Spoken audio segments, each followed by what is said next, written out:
Hello,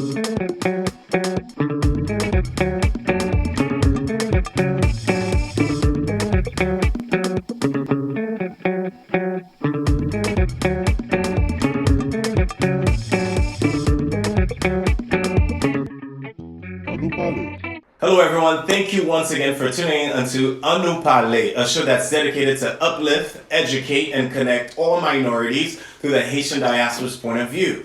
Today, we have a collective of individuals that have donated their times into creating real change in Haiti by providing electricity to the greater north region of Haiti. And that project to me sounds really, really, really exciting. And I can't wait for you to meet them and talk to them and for us to pick their brains a little bit. We have Marie that's with us. We have Bob. We have France. We have Rosie. They're really amazing individuals. They're part of a bigger group, but this is as many of them as we can get on one screen so they can kind of talk to you guys. Okay? So we're just going to introduce them, get to know them, and their connection to Haiti. So Marie, we'll start with you. Hey, good evening. My name is Marie Villard. I am an educator, professor, mentor, coach, and entrepreneur. I was born in Haiti, and I came here as a teenager. And I completed school right here in the United States. I'm currently one of the proud members of the group called Citadelle. Mm-hmm. Our mission is clear: to make electricity affordable and reliable to our brothers and sisters in Haiti. Wow. Thank you so much, Marie. We're going to go to Bob. Bob, tell us a little bit about yourself and your connection to Haiti. Hi, I was also born in Haiti. I came to America when I was 29 years old. Nice. For my education, I'm a doctor in public administration.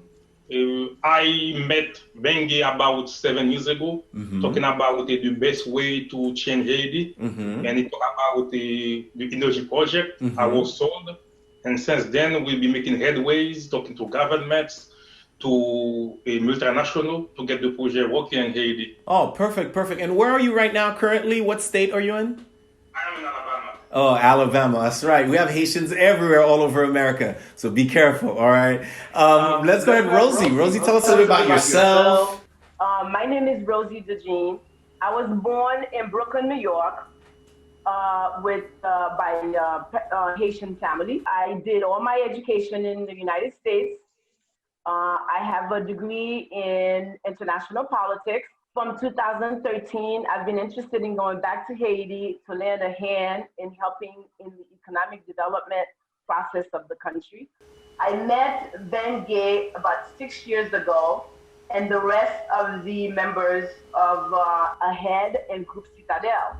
Yes. Just to let everyone know, everyone's referring to Bengue. Jacques Bengue is one of the other members, and he's like the glue that kind of connected everyone together. I'm pretty sure we're going to have him again in for the future. But nonetheless, I digress. Let's move on to France. France, can you tell us a little bit about yourself? Thank you, Richardson, for having me in your show, Mon Lakai. I really appreciate it. And my background is I have an electrical engineering degree. JP and I, we grew up in a small town in Haiti, and I knew him as a child. But when we came to the United States, and we sort of disappeared. And it was about 7 to 8 years ago that we got reconnected through another friend. And from there, we started talking, and then I got into AHEAD and Group Citadelle.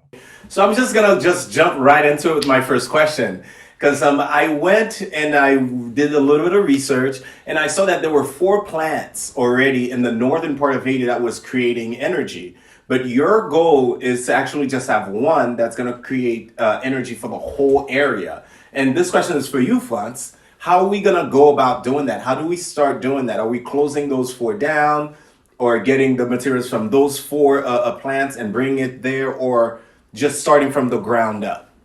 Yeah. The issue is when you have small plants, one here, one there, it's not really efficient, and it's bringing the cost of electricity, make it much more expensive. So that's why we want to have a consolidated plant, a power plant that can deliver electricity at a lower cost to people in the Great North. We have a lot of individuals that are interested to invest in Haiti. It's a matter of having the right condition on the ground to start with. I see. Well, I guess maybe my next question then might be more so for Marie, because Marie is our money lady, okay? Everyone, if you're looking for some money, no, I'm just joking. But no, Marie, maybe this question is for you. How are we getting these investors? Who are they? Do you have an idea, or can you even share with us? You know, because a lot of the time people think the problem with Haiti is not having any money. You know, they're like, there's no money. No one wants to put money into it. But it's starting to sound to me like people are willing to put money into Haiti. Yes. Let me start by saying that let's start with us here. The investor starts with us by investing our time, our money, our efforts, our dream. We have some money coming from here, actually, that we have from the U.S. government that will support, that we've been lobbying for a while, for years, even actually before Matali. Am I right, Mr. Dr.? Before I think the regime of Matali ended, we've been lobbying to get funded through the United States government. And beside that, we have our organization. We've been doing fundraising and reaching out to several organizations that's also willing to support. So for that, we don't have any problem moving forward with the project. The only thing stopping us right now is getting the Haitian government to side with us so we can move forward. Okay. Now, I know Rosie is our firecracker of the group, and she's the one that like writes all the contracts and such. Are you having a hard time getting the licenses and the contracts from, I guess, the government? Is it from the local government or from the major, like the main government?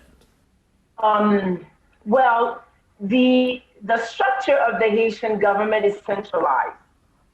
And in centralization, that means the power lies in the executive branch. The executive branch is the one that decides the licenses for major contracts, major international contracts. As we are part of the diaspora, if we were to come to Haiti and we wanted to develop any type of businesses, especially to be part of generating electricity in Haiti, we would need the central government to give us the authorization to work with the local government.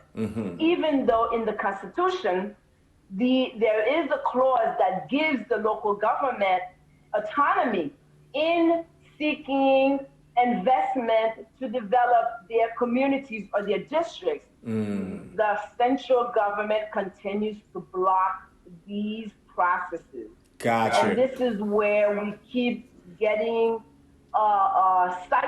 sidetracked. Got it. So one of the aspects that we would like to be able to work out is to campaign the government to set aside its central power and turn over the power to the local governments to sign the contracts, basically.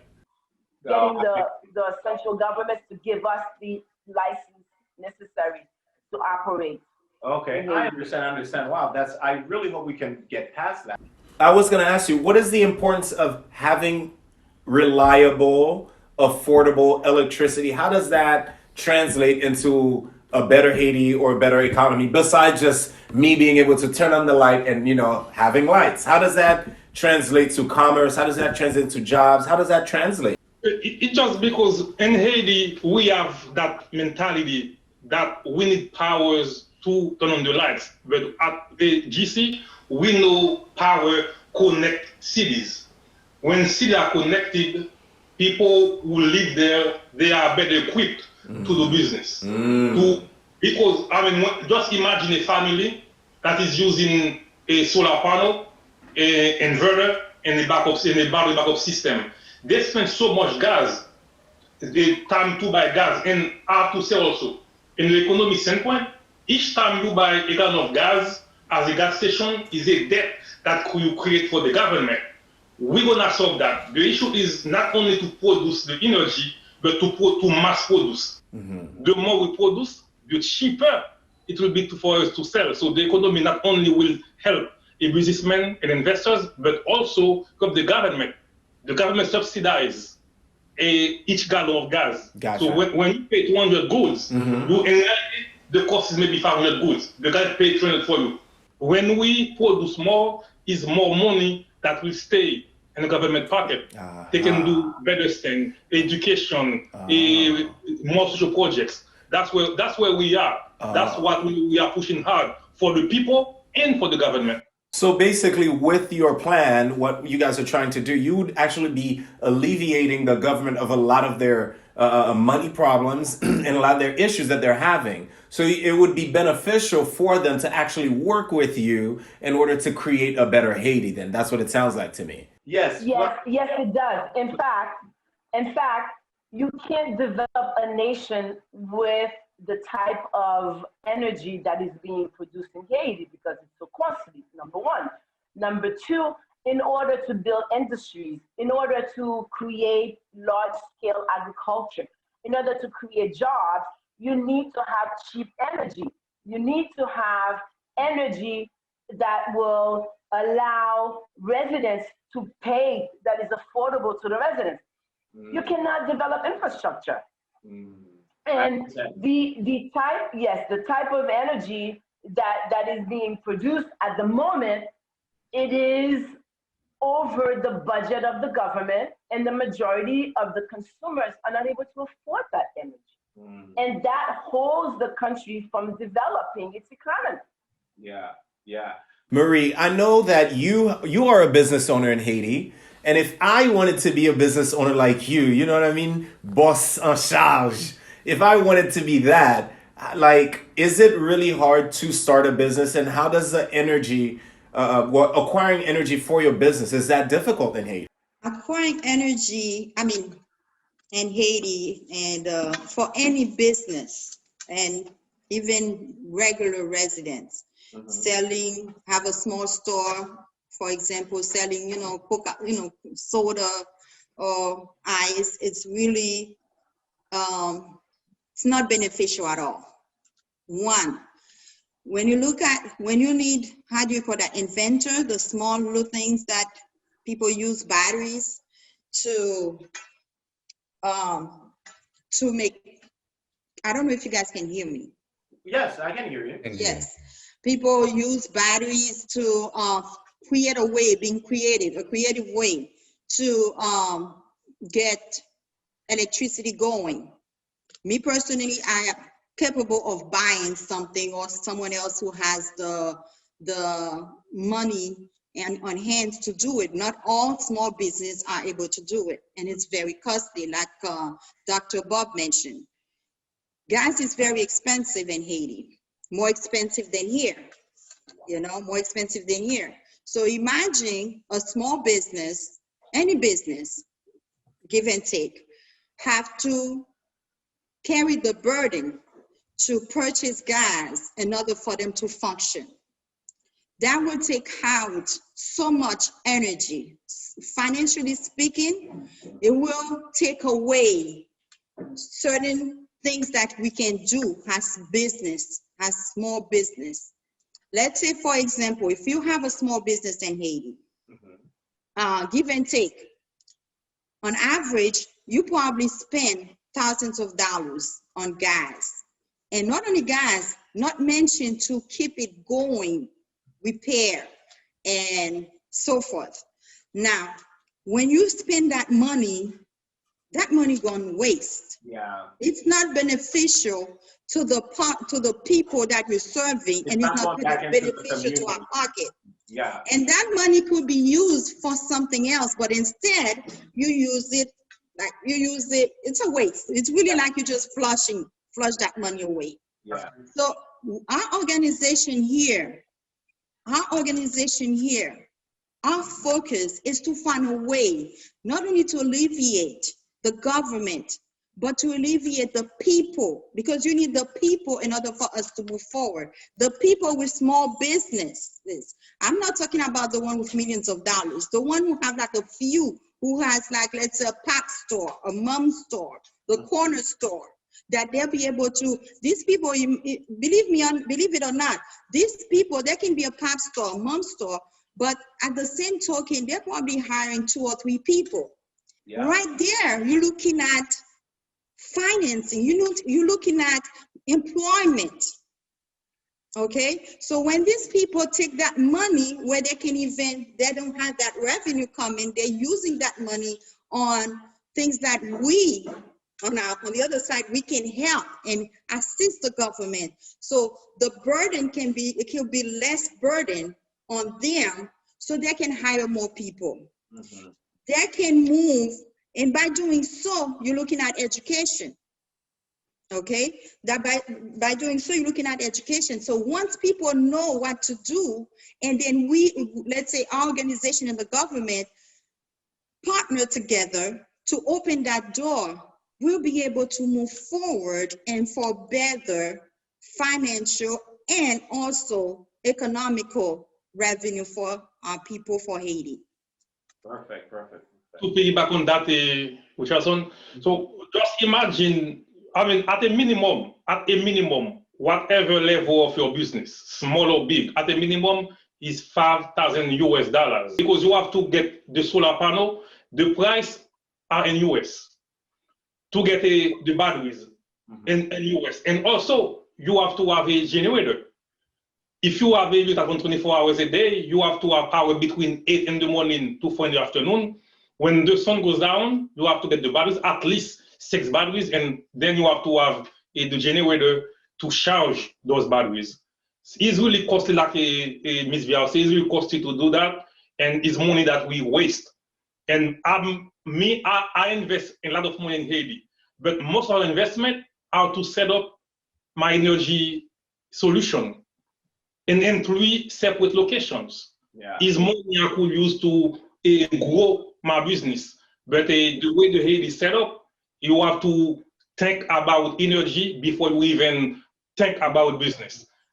Okay, so now on the topic of deforestation, the local charcoal makers, I mean, we don't want them to cut down trees, and we don't want to, have a climate change issue or pollution issue, but we also don't want to take their jobs away from them. Because a lot of times you hear, third world country, when people bring in, shoes or clothes every time, then they take the jobs away from, the local shoemaker, the local dressmaker. So now, how does the briquette situation not take jobs away? Are we going to hire some of these people and teach them, give them, jobs so they can be able to continue living off of what they used to do that they know for their whole lives, Absolutely.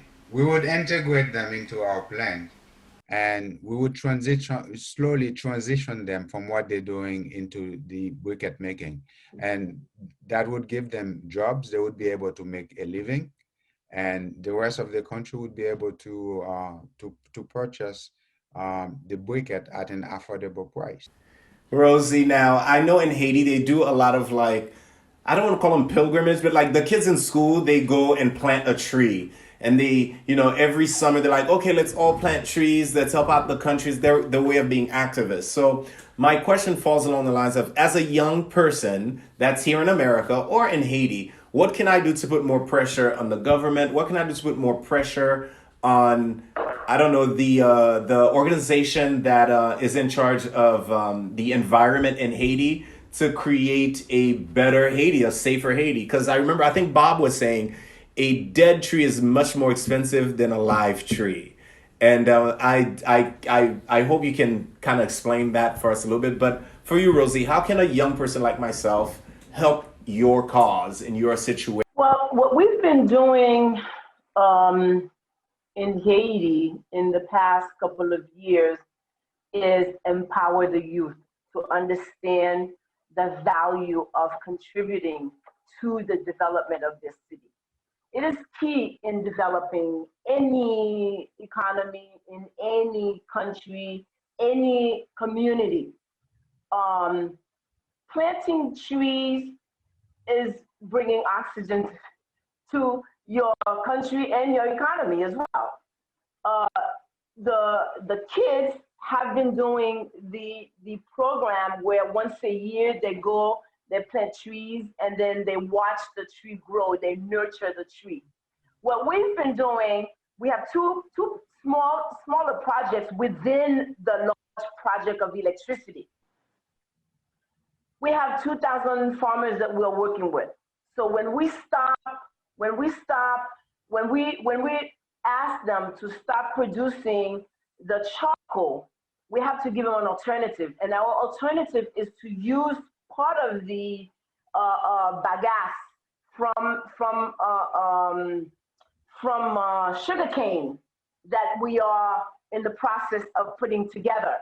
So we are teaching the youth to use every resource that is available to prepare, to replant, to reforest, also to develop the economy. I never knew how much electricity played a part into building and growing country. Bob, maybe you can tell us a bit more, because you guys are the geniuses here that knows about these things. And to me, this is like brand new information, how electricity plays a big part into the development of a country. Can you perhaps give us, when did Haiti fall off? How come we don't have these things? Okay, do you ever wonder why you pay 200 good for a bottle of Coke? It goes into the production. Just imagine, by example, those big banks, those big companies like a Brun or Bank, they don't use a EDH power. They got their own system. Because their own system is, for them, is investment. I'm so glad you say that, because when I go to Haiti, the one thing when I come back, I tell my friends is Haiti is so expensive. I'm like, Yes. everything is, to rent a car is expensive. To go out to eat, it's expensive. I'm like, why is it so expensive? But then if you go to like the local person, or you go to the local farm, you buy it from them and you cook it, it's so cheap. So it's like, there's a disconnect almost. And I didn't know that electricity played such a big part. Yeah, in America, we have IoT. Instead of things in Haiti is EOT. Electricity of things. Everything is powered in Haiti. And because they are powered, it's not by the central government. They are powered by private investment, by the company invest their own money, and they have to get the money back. Yeah. So that's why when you buy something cheap, like by example, to buy minutes for your phone, you pay a lot for it, because they have to get the money they invest to build the electric system. Yeah, That's and why they also have to keep the system running too. And then you need electricity, you need power to keep that system running. Exactly. That's what he's been saying. We invest too much money in electricity, and because of that, we jack up the prices. And who's paying for it? The customer. We are, yeah. I mean, the less a wealthy guy in Haiti is paying the same price as the richest person in Haiti. Yeah. And the richest person, they have the means to pay for it. Yeah. But the average Joe has to pay for it. Yeah. And once it costs so much because of those companies, they invest money to build their own system. And the government, that's what we wants to do. Just imagine, EDH transmit, they generate, and they transmit and sell power to the people. But because they don't have the right technical expertise to do it, every year they're losing money. Yeah. 67% of the amount is lost every year. Wow. And because it's being lost by the government, once again, the government has to increase your taxes. Yeah. Every year we have a bigger budget, and they all tied up. Yeah. It's a chain of production. They all tied up to the electricity that the government is losing, and some are there to recoup some of it. So when we have electricity, we produce a lot and more to give away to people for free. You will see a decrease in everything we buy in, and also a decrease in the taxes we pay to the government. We are helping the government to get out of this system that it created. The system, the government creates it because they don't want to take into account what we are bringing to them: expertise, experience, motivation, love for the country. Yeah. Because they are because you're not in Haiti, or do you just find the opposition just because it's a political thing? Political, and I'm sorry to say it, is because they are, when it comes to a social development, they are dumb. Yeah. Well, there are some things they could learn. There's some things they could learn, most definitely, or be educated upon. I wanted to ask France, actually, there's a question for you. So, I was thinking about this, and it's like people, you prend prise, like, they steal electricity from this person or from that person, they do your own thing. Can your company kind of like battle that and come to a ground where it's like it becomes fair for everyone? Because I think a lot of the times regulations, I guess you wouldn't be regulating it per se, but how could we manage that? Because a lot of times people are afraid of, I buy electricity, I'm getting it, and I'm paying my money for it, but then someone else is taking it off of me. And my bill is much higher. Okay, that's a good question. Our goal is really to generate the electricity in Haiti, and then we will leave it up to the municipalities to distribute it to the people. So the issue is where people take praise, and it's at the distribution level. So we would work with the local authorities to teach them how to reduce the rate of that kind of, theft, I would call basically. it probably even vandalism. That's what I would call it. We would work with them to help them, to show them how they can do it. One of the ways we were thinking is about having them a prepaid meter for the electricity. I think this is being used in Europe, especially in the UKs, in some other areas.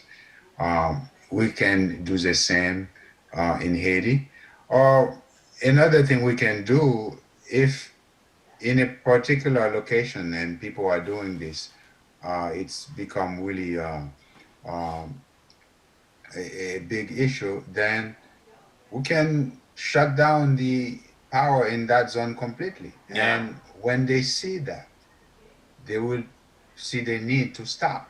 Yeah. Because if you don't stop, then you will not have it at all. That's true. But that's another way we can try to deal with it. And again, over the years, through education, people will be able to learn and come to a point where this is not working. Yeah. You can pay for the thing and then you have it. But also, though, I think also if we have the electricity more available and it's not as expensive and everyone has it, that might be a problem that kind of goes away, right? I would say so. Okay, guys. That's true. I wanted to ask everyone, because I asked this question already, but I wanted to hear from each and every one of you, right? We're going to start with Marie again. As a young person, what can I do to help in your endeavors? A young person in America, what can I do to help Group Citadelle, or, the collective of you, to get your message out there even more? So for us to get some kind of progress.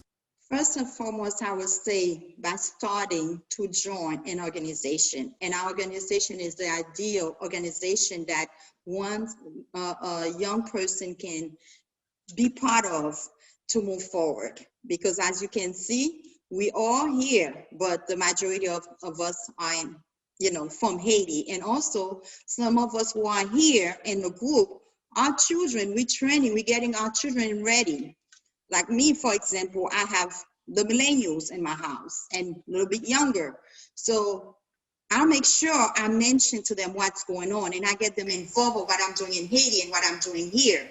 So and in the future, I'm not saying we're old, but you always have to prepare the young. Yes. And you have to prepare them in a way they can take step forward, they can take relief. They're not in the dark of what's going on. Because you remember back in the days, I would say, I came here kind of young as a teenager. My parents will guide me, will tell me, but they will not get me involved in what they're doing. And that's one thing that we have to break. We have to break that conception that we have and embrace the young generation, the millennials, the Generation Z, get them involved and get them to know that Haiti is ours. And one of the things that we can do, we call that civic service. Just like they're doing volunteering here, they do work here, to whatever the kids are doing at school, they make sure that they do some type of volunteering work. This is where we're coming from.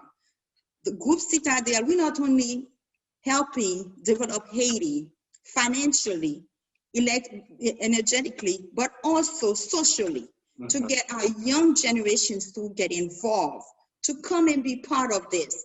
Like you guys are very good with social media. I'm okay with it.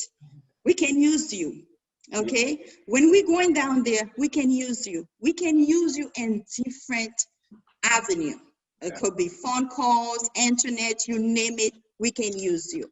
And a civic service like that, getting the young people involved and get them to be part of the project that we're doing here. And we're not, there are other projects going on within our project. Yes. Will be an open door for every generation, starting from my generation to your generation and the generation. The ones after me, yeah. Yes, the ones after, to know the importance of energy, the importance of financing, the importance of economic freedom, that our children, not only that they hear, but they know that what's going on in our country and participate, not just us telling them, get them involved. And that's one thing I do. I make sure I tell my son who's with me, he's a young police officer, he's 21 years old.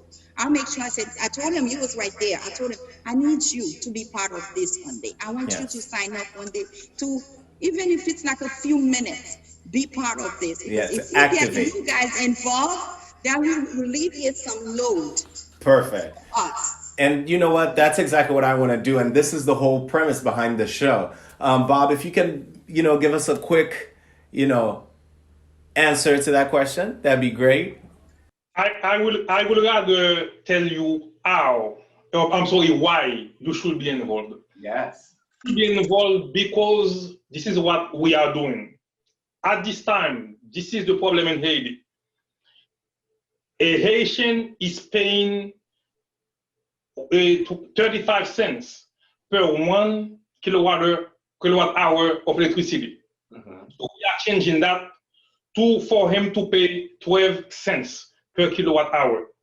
What we are doing also is the government is losing every year 67% of electricity in comprise and technical loss. Yeah. We are here to change it for them, to make them at least to reduce that loss maybe like at 20 to 30%. What we are doing also in the Great North, they have 5 plants. Together, they are worth 35 megawatt. We're gonna put them together. We're gonna increase the capacity, transform it from 35 to 55. When we do that, we will change economy of scale. That's how we're gonna reduce the energy to 12 cents per kilowatt hour. When it comes to charcoal, in Haiti right now, a person is buying the charcoal for $12 a bag. When we get to Haiti, we're gonna change it from $7. So you see how much money your family, your cousin, will save. It will be lesser burden on you. They don't have to call you anymore. Yes. So I'm not going to tell you how, I'm telling you why. I love that. And right now, take that stand. Haiti is yours. Get on the train and we're waiting for you. Your kids are also important in that one. Thank you. Yes. Rosie, how about you? That was wonderful. I love the question. We are a large group of Haitian living abroad. And we are really inclusive. We're not excluded. We have to create that unity. We have to have the same vision. We have to have the same goal. We have to have the same mission. And we do, because this is why you brought us on this platform to discuss the solutions that we can use to make Haiti better for everyone, and even the ones who want to visit. We have this beautiful tropical island that is being Wasted. I wouldn't say going to waste. You took the word out of my mouth, right? That is being wasted. Whereas we can develop the tourism. We can create jobs. We can build buildings, hotels, restaurants. We all could be part of the economic development of Haiti.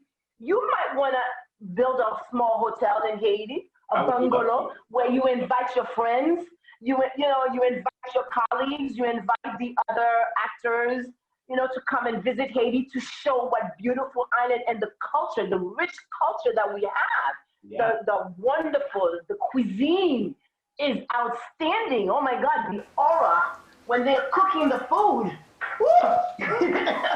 C'est ça. Takes your breath away, right? Yeah. You begin to salivate.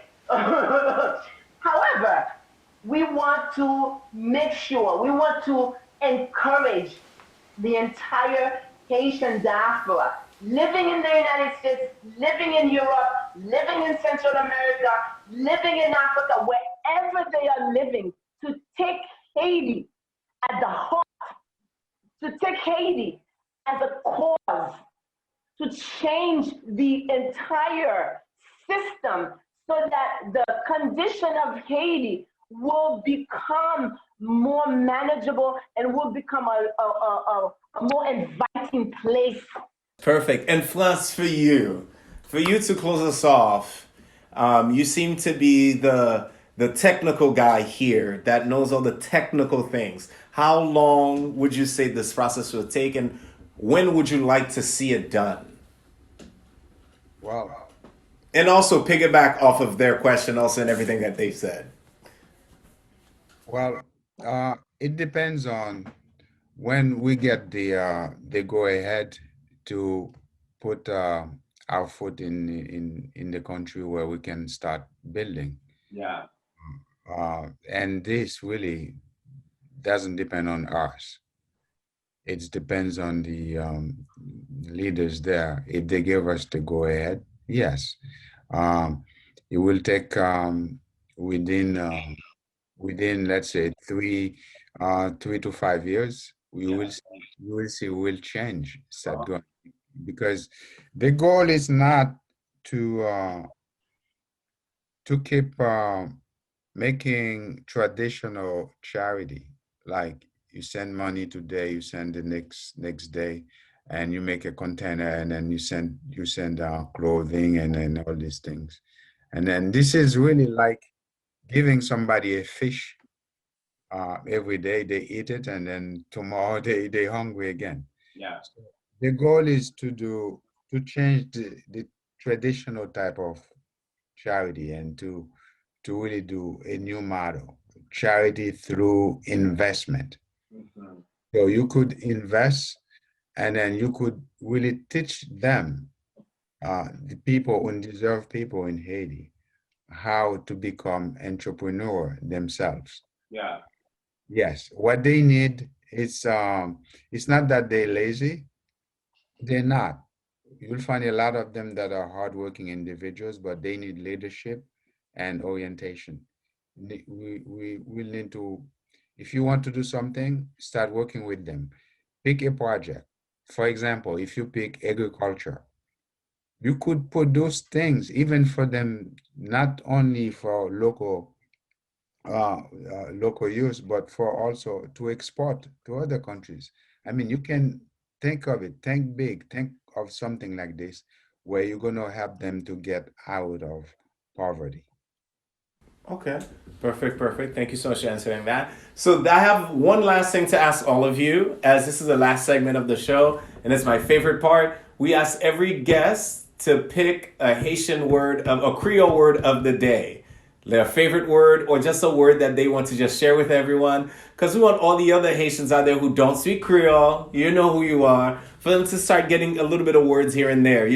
We had other guests that said lamu, we had other guests that said lakai. Just say what the word is meaning. We'll start with Marie and we'll go the same way around.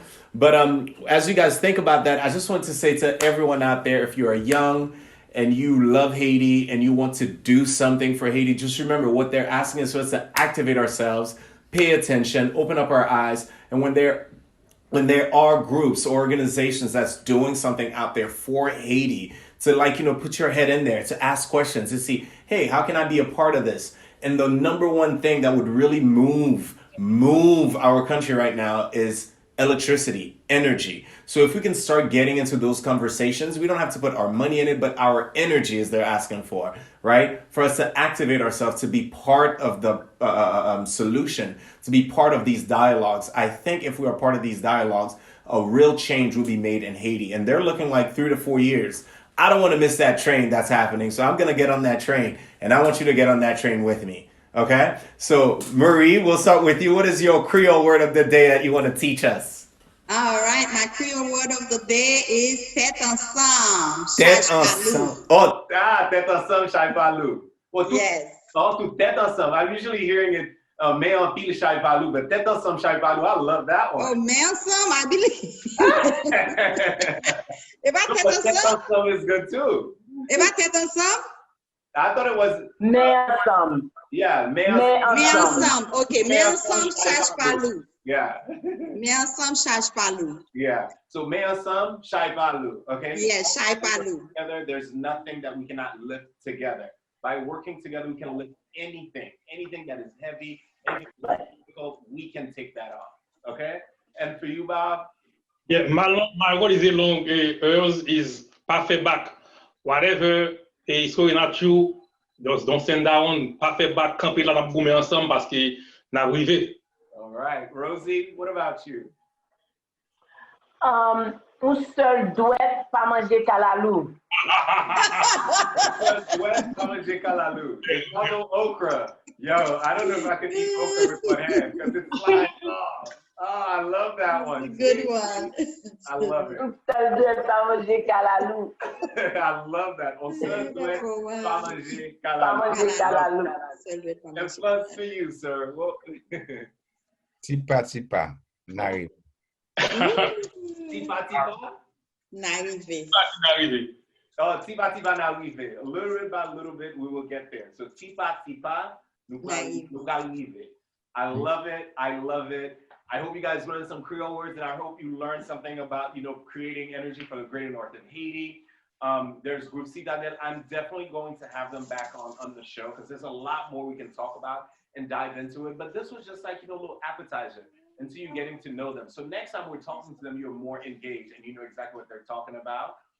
We will have links and we have pictures for you, and a lot of this information will be provided. On behalf of all the team of Anu Pale, I want to say thank you guys so much for your brain power, for everything that you're doing. I will definitely have you back on the show so we can dive deeper into what's really going on and what you guys are doing. This was just a little bit of an appetizer of everything that you have going on. Thank you for talking about the briquettes. Thank you for letting us know about the energy and electricity of the Greater North and how we're gonna do that. Thank you so much, Marie, Rosie, France, Bob. You guys are amazing. Thank you for the love of Haiti. We can't wait to have you back. Bye-bye. Au revoir. Bye-bye. Au revoir. Thank you.